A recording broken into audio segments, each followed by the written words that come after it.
Pemirsa, Anda masih bersama kami di seputar Bali. Dalam tradisi masyarakat Bali, istilah pelebon dikenal sebagai prosesi pembakaran jenazah yang umumnya diperuntukkan bagi kalangan tertentu, khususnya dari golongan Brahmana dan Ksatria. Golongan Brahmana yang dimaksud ialah seorang sulinggi atau pendeta suci, sedangkan Ksatria merupakan kalangan bangsawan atau penglingsir puri yang memiliki kedudukan tinggi dalam struktur sosial masyarakat Bali. Upacara pelebon biasanya digelar dengan skala yang jauh lebih besar dibandingkan dengan ngaben biasa. Meski keduanya memiliki tujuan serupa, yaitu penyucian roh agar mencapai kedamaian abadi, namun pelebon dilaksanakan dengan persiapan panjang dan melibatkan rangkaian upacara yang megah.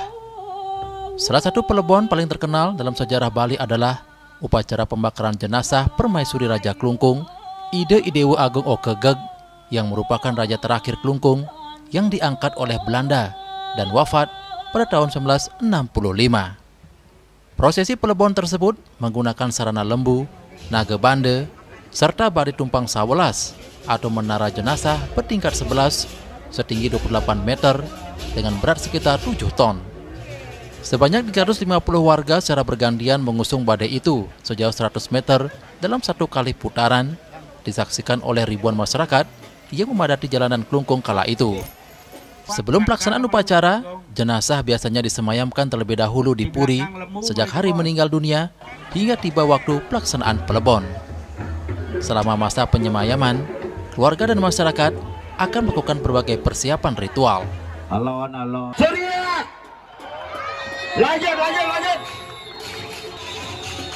Lanjut! Saban! Putar.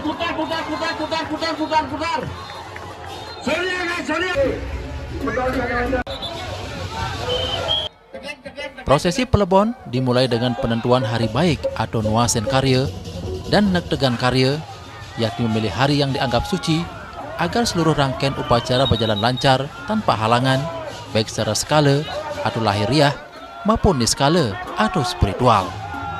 Selanjutnya dilakukan upacara kajang kawitan yang diperoleh dari pedanda, dihias dengan berbagai bunga, kuang kepeng, dan kuangen berbentuk manusia, kemudian ditaburi minyak wangi, serta bunga harum.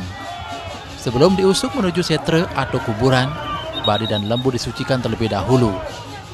Keluarga akan memberikan penghormatan terakhir, serta doa bagi arwah mendiang. Setelah itu badi dan lembu bersama seluruh perlengkapan upacara diusung secara gotong royong menuju tempat kremasi. Karena ukuran badai yang begitu besar dan megah, tak jarang jaringan listrik di sepanjang rute pelebon harus dimatikan atau disterilkan demi kelancaran prosesi. Upacara ini bukan hanya simbol penghormatan terakhir, tetapi juga menjadi bentuk nyata dari nilai spiritual, gotong royong, dan rasa bakti masyarakat Bali terhadap leluhurnya. Hendra, Bali TV.